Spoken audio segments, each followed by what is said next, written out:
2003 Saturn L200.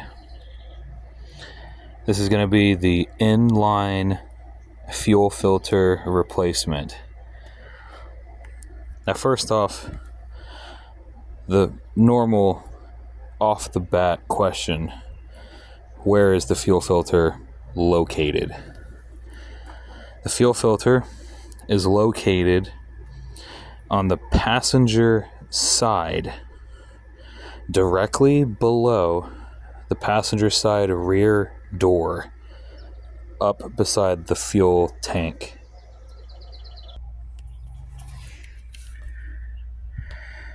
Now, I don't know exactly where you guys are going to be getting your fuel filter. This one is from AutoZone. This is the Duralast version. This is only $12. I've been using these for a very long time, and I've never had any issues with this particular filter for this car. The Duralast part number is FF609DL.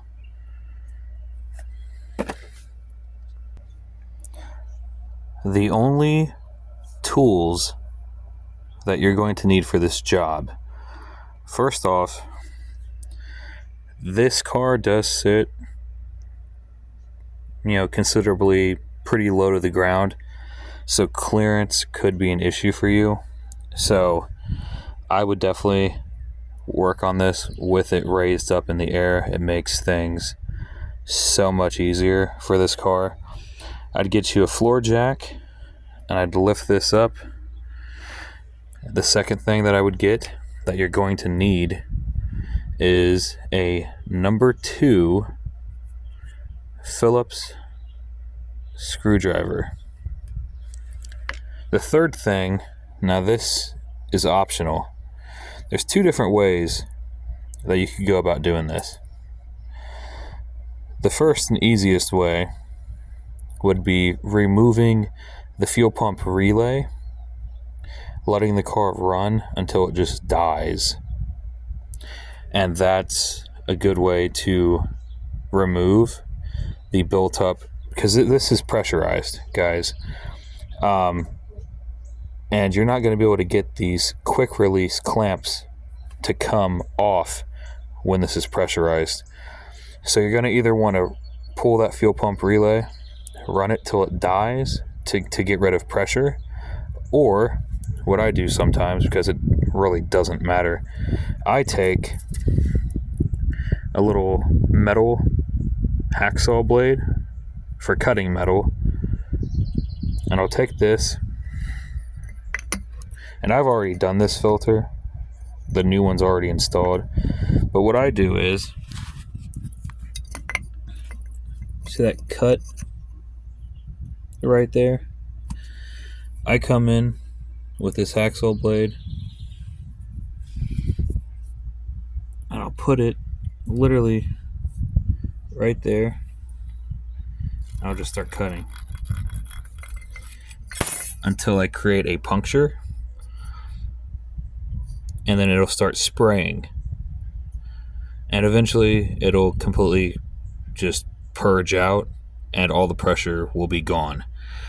Whichever one of the 2 ways that you do this is completely up to you.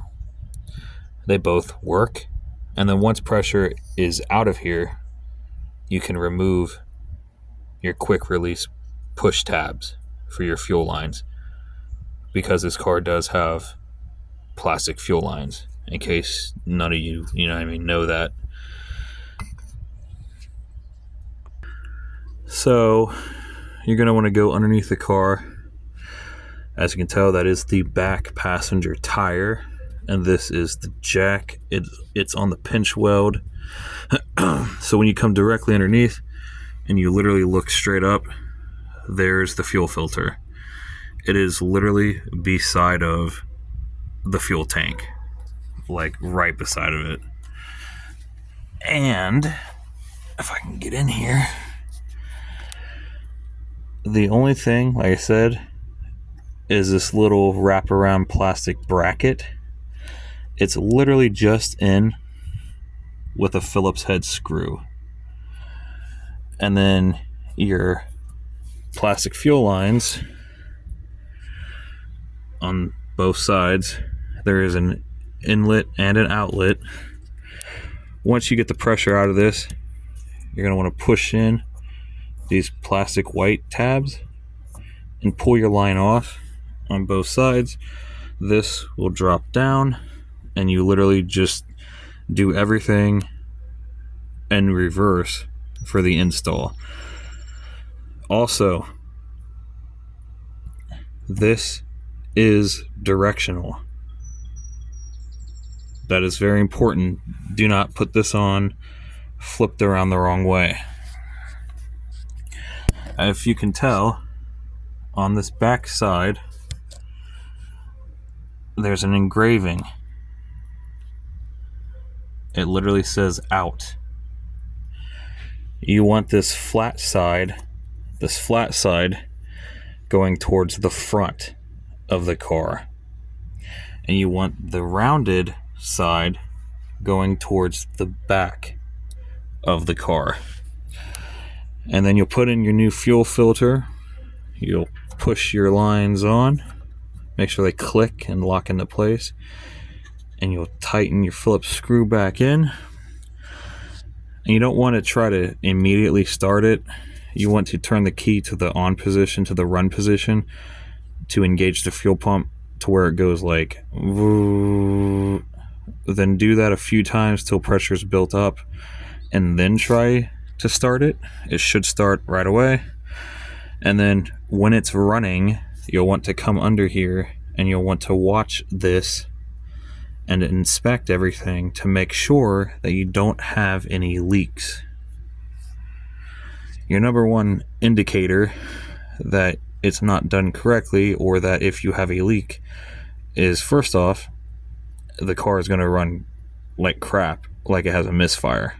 So as long as it's running perfectly smooth and you come under here and you don't see any leaks, you should be fine. Like I said, this is an extremely simple job. This is one of the easiest cars to do the inline fuel filter for. And like I said, the fuel filter is literally $12. Anybody can do this.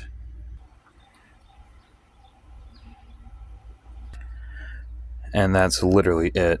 Then you'll want to get all your tools and equipment out from underneath, and you'll want to lower your car back down on the ground, and you're done.